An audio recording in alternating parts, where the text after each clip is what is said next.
knew it. I knew it. I knew they was using this war to replace the dollar. I've been talking about this for a while. And right now we're about to see and witness within the next few years, the dollar being devalued. And then guess what? We're going onto a new financial system. Also, we're being introduced to a new currency. Hey, listen, man. Welcome back to Financial Tech Talks. I appreciate y'all being here. Appreciate y'all guys showing up today. I know I haven't been up here in a while, but I just wanted to share this reaction video of a guy that I found quite interesting, echoing the same thing that I've been talking about for years when it comes down to the monetary system, when it comes down to the way that we do finance right now, and all these distractions that are going on over the world and United States being disrupted. We're going through a change, guys. We're going through a shift that no one has ever seen, and there's people right now that are lining up to make any type of crisis to make it to the point where they're actually benefiting from it. And you're talking about the elites benefiting from this. You're talking about BlackRock that's benefiting from this. You're talking about the financial elites that know what's going on with this digital currency that's around the corner. We are amongst a whole lot of chaos, a whole lot of distractions, a whole lot of everything. And right now, it's a transformation. But listen, guys, I want you guys to like and comment and subscribe this episode. I'm going to get right into it. But this also correlates to the word. And I have to bring the word into this as far as the book of Revelations, chapter 13, 6 through 18. They talk about the mark of the beast. God's word has never failed. And as you see right now, we have a destroyer in the front office right now in this administration. He's tearing everything apart to bring in this new beast system. But this guy right here, I'll link his video in the description below. He echoes everything, and he's pretty much spot on to the things that I've been saying and how we're going to be ushered into this system. And to some other people, we may not agree with it, but at the end of the day, with all this chaos around us and this oil and all that stuff that's going on with Hormuz and then Iran, the dollar is dumping. And they already know what's going on, guys. It's already in your face. This president has already talked about this type of system. They're ready. The banks are ready. You have investors in BlackRock that's ready for this new digital currency system. But I don't want to talk your head off. But again, go over to Hustle Society Trap Podcast. Say what's up to Myron. Go check them out. Check out Pookie at the Digital Trap House. I also have Professor J. Check him out, man. With every opportunity or anything that happens in the market, Professor J, he has a Discord channel. I'll put that in the description box below. Go check him out. If you need some type of mentor when it comes down to the S&P 500, when it comes down to Forex, go check him out, man. Free mentorship. So let's go ahead without further ado. We're going to go ahead and get this video started. And yeah, man, it's an eye opener, but we're going to go ahead and begin it. And let me go ahead and start it, y'all. So here we go. Okay, so there's a number that economist Luke Gromen talks about, which is called the net international investment position. It sounds complicated, but what it measures is America's financial balance sheet with the rest of the world.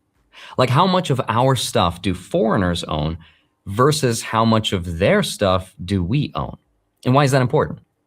It's important because if foreigners own a lot of your stuff, they have more influence over the value of it if, for example, they decide to sell it for whatever reason. Ideally, you want foreigners to own less of your stuff in a conflict situation. Okay, so right now, that number is negative 87% of GDP. What does that mean? To put it in perspective, after the first Gulf War, it was only negative 7%. After the second Gulf War, negative 12%. After the 2008 financial crisis, it was still only negative 15%. But then something happened. We just kept selling assets. We sold our stocks, we sold our real estate, and our treasury bonds, and who did we sell it to? We sold it to China, to Europe, to Japan, and to anyone running a trade surplus against the United States. And that is why today, foreigners own about $70 trillion in US dollar assets. 9.4 trillion of that is US Treasury bonds alone. Now, here's why that might be bad. Those same places Europe, Japan, China, Southeast Asia, are also the most dependent on oil going through the Strait of Hormuz. And that strait is obviously closed. But they still need to buy oil. And oil is priced in dollars. So they need dollars. Now, I've got a question. Where do foreign governments and central banks get dollars from when they need them really fast? The answer is their dollar assets, right? They're US stocks, US bonds, they're US treasuries. They have to sell them. And that's already happening. Foreign central bank holdings of US treasuries at the New York Fed just went down to the lowest level since 2012. In 4 weeks, tens of billions of dollars are gone. And that's just the beginning, because it'll probably get worse. Why is it going to get worse? It's going to get worse because when countries sell treasuries, treasury yields go up. And when yields go up, the cost of financing America's almost $40 trillion debt goes up as well. Now, the most important bond to look at right now is the 10-year treasury and its yield, which was in the threes when this war started, but it went up in the last 4 weeks. Now, the question is there a point at which bond yields hitting a certain level breaks the economy? Like, how high does this number have to go for things to start to get really bad for everyone in the US economy? And according to the best research I was able to find, the danger zone is somewhere between 4.6 and 4.8%. And once we get there, we could enter into what they call a debt death spiral. What does that mean? It means the more expensive it is to borrow, the bigger the deficit. Bigger deficits mean more borrowing. More borrowing means higher rates, and it's a never-ending loop. And at almost $40 trillion in debt, that spiral happens really fast, which is also why Jerome Powell said what he said recently about the debt growth rate in the US being unsustainable and ending badly. And it's not necessarily that this 40 trillion number is too high. It's that it's growing faster and faster and faster. And that's bad because that doesn't just burden our generation, but future generations as well. So the question is, what can the US do about it? And there's 3 possible outcomes, and here's what they are. Outcome number 1, let yields go up, right? Let the market do what it. This right here is very important. This makes a lot of sense. But at the end of the day, it's too far gone. The only option will be what I said, universal basic income. Because of automation, the rise of automation. I know we just scratching the surface with it this last year and this year, but we are just getting started with this. So it's coming to a warehouse near you. It's coming to an office near you. The first humanoid robot was already introduced to the White House. Like, it's over with. And so within the next few years, you're going to start to see these changes. But anyway, I'll let him go over all the reasons why he's spot on. Let me make myself, let me do this here. And again, go shout out Hustle Society Trap Podcast. Go over there and subscribe to the channel. Subscribe to Phuket Digital Trap House. They recorded an episode. I saw it, man. Good stuff, man. So here we go.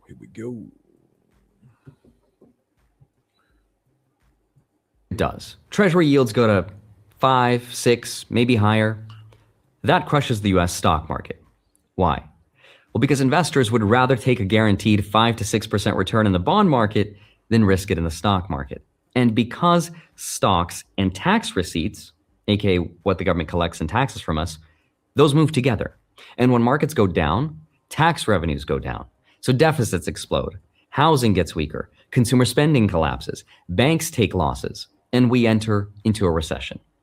And because of that negative 87% net international investment position, this recession triggers a debt death spiral that sort of takes the rest of the world with us.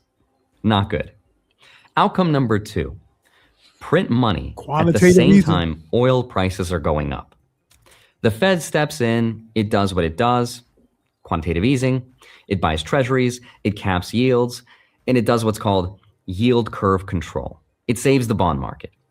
But you're also putting liquidity into an economy that's experiencing an oil shock, and that causes inflation. Economist Luke Gromen thinks that we could see inflation that makes 2021 look mild. Double digits may be worse. Outcome number 3, walk away from Iran. Just announce, okay, we won, we're leaving now, right? We did it, which might sound like a good option, except here's what's going to happen if the US picks option 3. Commercial. You're not the only one who gets stuck in debt. You can pay down those cars with a SoFi personal loan. You'll get a fixed rate that's way lower than your credit card, which means you're on your way up. Consolidate high-interest credit card debt with a SoFi personal loan. The rest of the world watches America start a war. It watches the US fail to reopen this major shipping lane. And the world watches as the US retreats. Okay, why is that bad? It's bad because if the US picks option 3, the world then realizes that the US is not as powerful as it used to be. And it doesn't have the influence to restore order. The policeman of the world sort of lost his gun, right? So the media will then start putting out headlines that read, "Is Iran the US Suez Canal moment?" Pay attention to some variation of that headline. If you're not sure what it means, this comes from Luke Gromen. It means it is the end of the US empire. Because remember, before the US empire, it was the British Empire that ruled the world. But Britain lost that status because of its Suez Canal moment in 1956, and it never recovered its global dominance. If the US retreats and fails in restoring this order, it sort of accelerates every country's decision to price their oil in something other than dollars. Countries would say, okay, I guess I don't need to use dollars anymore because the US can't protect me and it can't enforce the rules anyway. I'm going to trade with other countries in whatever currency I can find, right? Which also means a weaker dollar, which is also inflationary. There you go. So every outcome sort of leads to inflation and a weaker dollar. Now the question is, of all these 3 options, which one is the US going to pick? And based on everything we know so far, the option that the US will most likely pick is going to be option number 2. They print into rising oil prices. Wow, let's tell you. And the Fed's balance sheet, which is right here, which was $9 trillion at its peak and has been shrinking, starts going back up into a crisis. So money printer go burr again, if you remember that from 2020. The technical term for money printer go burr is, of course, quantitative easing, or QE. That is the option the US will most likely pick. But there's a very big catch because there's different types of QE. One of them does not affect your investment portfolio, and the other one does. Let me explain which QE I think the US will pick. There's type 1 QE, which is what the Fed did in 2008. That's when they bailed out the banks. It's considered non-inflationary. It did not trigger a spike in asset prices. The rich did not get richer. Well, technically, yes, the bankers that got bailed out got richer, but the market assets did not inflate. Why? Because remember, the financial system was collapsing, right? Banks were sitting on mountains of toxic, worthless mortgage assets. The Fed stepped in and bought those bad assets directly from the banks. That cleaned up their balance sheets, right? At face value, there was no new money that entered the broader economy. The central Papa Bank was like, hey, it's okay, guys, we'll forgive you for all those bad loans you gave out. Don't even worry about it, right? It's essentially a cleanup, and it happens completely within the banking system All the time. without the money flowing into the real world. That's also why 2008's QE didn't cause significant consumer price inflation, right? That's type 1 QE, aka money printing. Type 2 QE is what happened in 2020. And this one is completely different. Instead of buying assets directly from the banks and then just forgiving them, the Fed bought assets from non-banks and corporations and pension funds and regular institutions. And when that happens, those sellers deposit the money into their bank accounts. So banks are now forced. And I remember XRP price, XRP's a digital asset company, that jumped up 30% when that started happening in 2020. So just letting you know that these assets that they're going to promote to the people, their control is centralized. But anyway, let's continue. To create new deposits. New money floods into the broader economy and people have more buying power. But the supply of stuff in the world didn't change. So then what happened? Prices went up. Not right away. There was a lag of about 12 to 18 months. The Fed did huge type 2 QE money printing in March 2020, and then 18 months later, inflation hit 9%.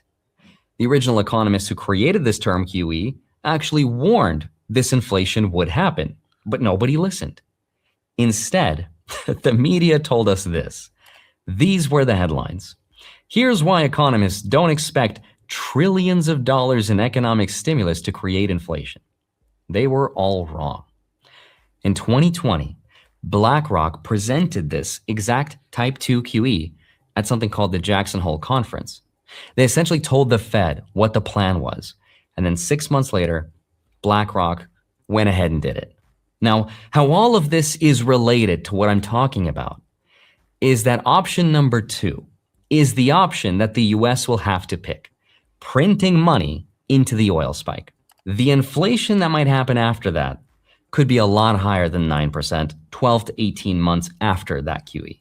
That would make this graph much, much worse, right? This is where economic growth slows down and inflation goes up. That is called stagflation. And it's very, very bad. Okay, so that is the setup. That's the world as I see it. And the next important question of this video is, well, what is the next phase? What comes out? Remember, the Hegelian dialectic is always a problem. Wait for the reaction and bring in a solution. That's how you move the masses. So right now, it's chaotic. Right now, prices are going up. Right now, people need relief.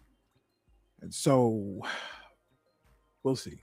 After this, what is the opportunity to centralize power? And here's the best theory that I've come across. In order to understand it, you have to put yourself in the mindset of these central planners, the people who influence the world's policies. Here's the core problem that they have. The first major problem is AI and automation. Once AI is allowed to be unleashed into the economy, it's going to displace a lot of jobs. It's going to be painful because not everyone will be able to adapt. But let's say they do. Let's say, optimistically speaking, AI becomes so productive that we find ourselves in a perfect utopian world of abundance where no one needs to work. You're not the only one who gets stuck in debt. You can pay down those cards with a SoFi personal loan. You'll get a fixed rate that's way lower than your credit card, which means you're on your way up. Consolidate high interest credit card debt with a SoFi personal loan. What's going to happen then? I think inevitably we're going to need some sort of universal basic income. If that happens, though, that's going to give society way too much free time, and people will start waking up. They'll start. Governor Gavin Newsom is already talking about that in the state of California. So, and he had Brad Garlinghouse at one of his panels in the state. Ripple is a tech company, is a fintech company. So Gavin Newsom is in bed with Ripple XRP. But that's another show. Organizing. The political process becomes a real thing again. And that's not good if you're a central planner, because you want to be in control of that system and you want people to be reliant on it. And you want people to be too busy thinking about how to pay their bills, right? That's problem number 1, and it needs to be solved. Problem number 2, though, is the US has almost $40 trillion in debt. It's growing faster than the economy. And now with yields going up, the cost of that debt is growing faster and faster. So how do you solve that problem? The way to solve it is that you find someone else to hold the debt for you. You distribute it to the entire world, but instead of distributing it through inflation, right? Because that only works as long as you're able to export it, as long as other countries want your assets. But what if they don't, right? And what if the next distribution phase is not the institutions? What if it's through people, right? What if the best way to distribute this debt is already in everybody's pocket? So here's what I think the next phase of this new monetary system is going to look like. In a nutshell, what I think will happen is the US debt gets privatized and uploaded to the world. right? Every major corporation will become a bank. Every major app will become a wallet. And every person on earth with a smartphone will become an Think about China, WeChat. unknowing creditor to the United States government. They will solve the debt problem and the AI problem at the same time with a digital currency system that funds the government, controls the UBI payments that feeds the people that lost their jobs to AI in the first place, and it gives the central planners a button that they can turn on or off for every single person's financial life. Oh yeah, hold on. That sounds crazy, right? Control. What does that even look like? All right, so Control. imagine Tesla announces a digital wallet. You load it up with dollars. Tesla takes those dollars and invests them into US Treasury bonds, earning, let's say, 4 or 5%. Tesla keeps a little, passes some back to you in the form of rewards, discounts on your next car, maybe charging credits, maybe an actual yield, right? You're happy because your money's working for you. Tesla's happy because they're earning a spread on their deposits, and the US government is happy because someone bought more of their debt. Now multiply that across every major corporation on earth. You'll get Apple Wallet, Amazon Wallet, McDonald's Wallet, Google Pay with yield, every airline, every retailer, every platform we already use. Those are called stable coins. So All of them will become distribution channels for US government debt. All of them holding US treasuries as the backing for whatever digital asset or rewards program they'll offer you. Now, if that sounds like some crazy theory, this is literally what the legislation moving through Congress right now requires. It's called the Genius Act. I did a video about that a few months back when Trump talked about the Genius Act, and yeah, all these companies they're on board with it. It's about centralization. It's about blockchain technology. It's time for you guys to understand what's happening and why things are happening. So, but anyway, stay here on Financial Tech Talks. We talk all about it. Also, there's opportunity in all this chaotic stuff. I will bring Professor Jay back on the show. He will go over some charts. He will look at gold, precious metals, and Forex as well. So, yeah, so let's continue with this.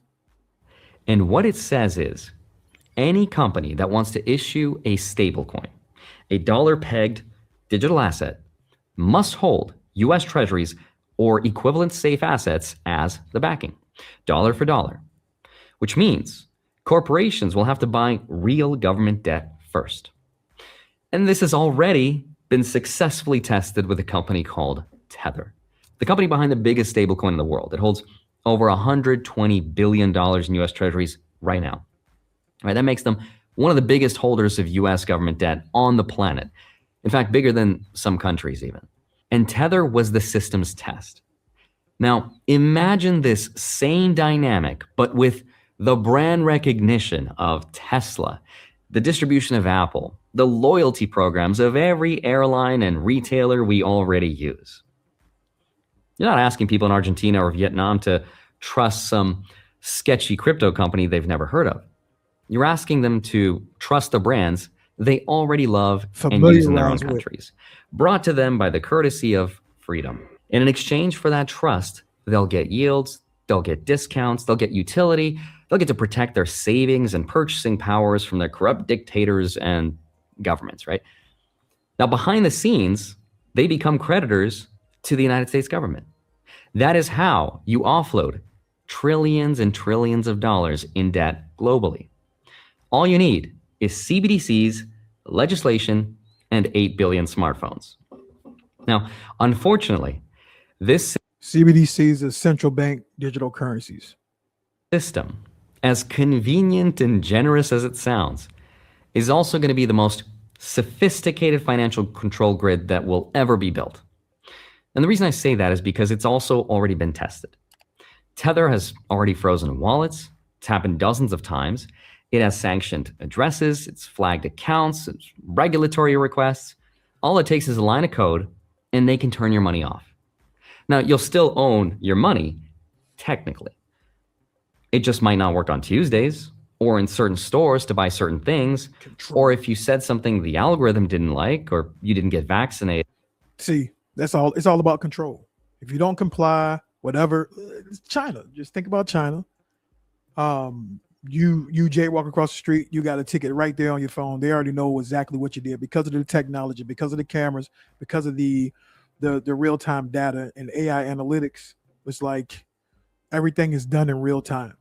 And so it's convenient for you, but at the end of the day, it's still about control, and they can cut your funds off just like that if you don't comply to whatever they feel deemed as you being disruptive, whatever the government accordance is at that time, or however, if you say something politically wrong, whatever, they can actually shut your funds off. It is a mind-boggling thing to think about, but that's exactly where we're heading right now. And so, so all this digital money sounds cool, but at the end of the day, you can't control it. I mean, you have a certain amount of time to spend it, but then if you don't spend it in a certain amount of time, within 6 months or even a year or so, it's gone. You have it's just diabolical, but it's all about control. And so, that's a part of Revelation. And I hate to bring that to your attention, but Christians and people need to know that God's word is always going to get fulfilled. And this is the landmark, and this is the way that we're getting closer and closer with all this disruption that we're having right now under this current administration, to get us to that, because he is the crypto president. He's already said that. He's already lined up a cabinet for it. This is what he wants. He wants control. Or if you bought too much meat that week, and meat is energy intensive and we need to conserve energy, right? And that's just Tether. It's a relatively small private company, but also like this reaction video. I haven't done this in a while, but you let me know, man. Put a like, subscribe, even turn your notifications on, because as we continue to go with this whole crazy stuff that's going on right now geopolitically and stuff like that, I have to alert the masses when it comes down to this, and there's opportunity to all of this as well. So scale this capability to a system where every major corporation's digital wallet is going to be susceptible to US regulation, backed by US treasuries, governed by US law. And I think you're going to get something that makes the SWIFT banking system look like peanuts. Now, SWIFT can cut a whole country off from the global financial system. That's a lot of power. But this new system will be able to target anyone, no matter where they live, even if that country and its laws prohibit this system. It's already too late. It's outside their control. So what are they going to do to fight that?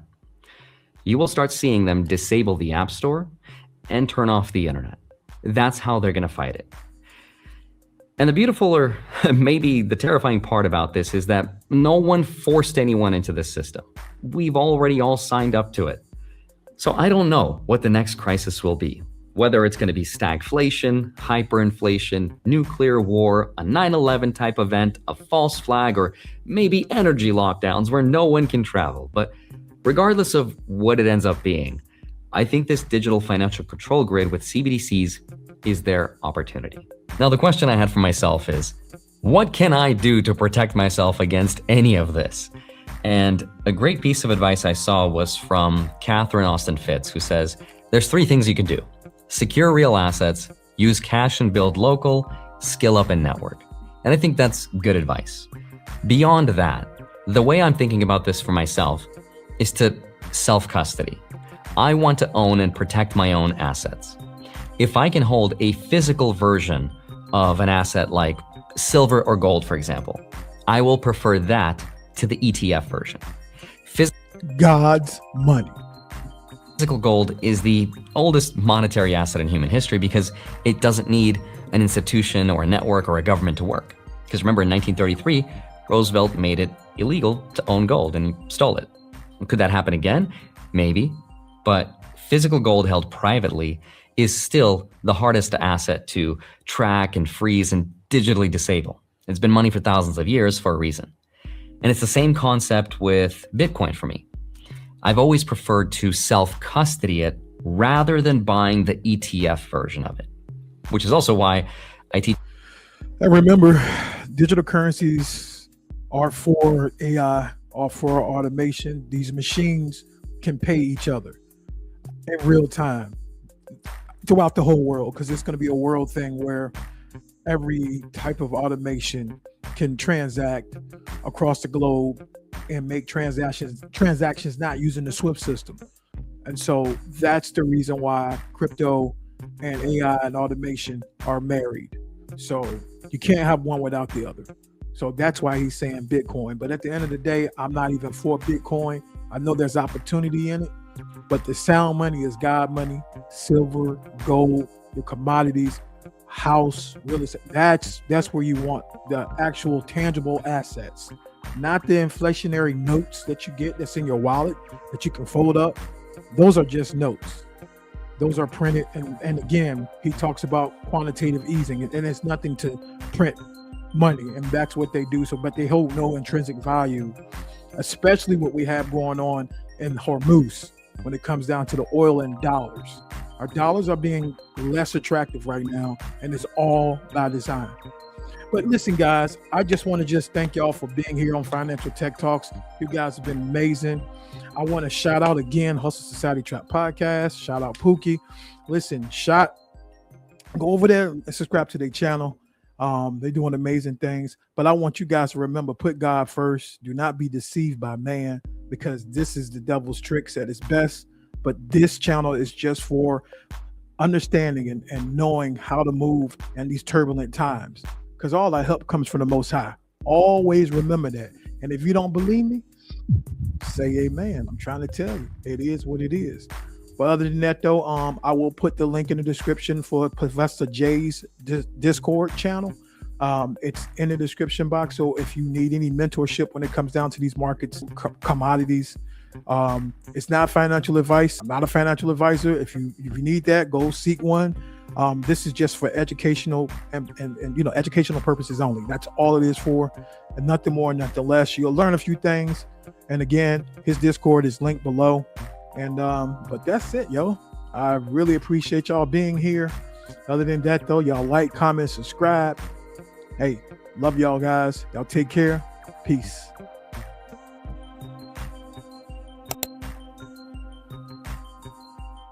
We out.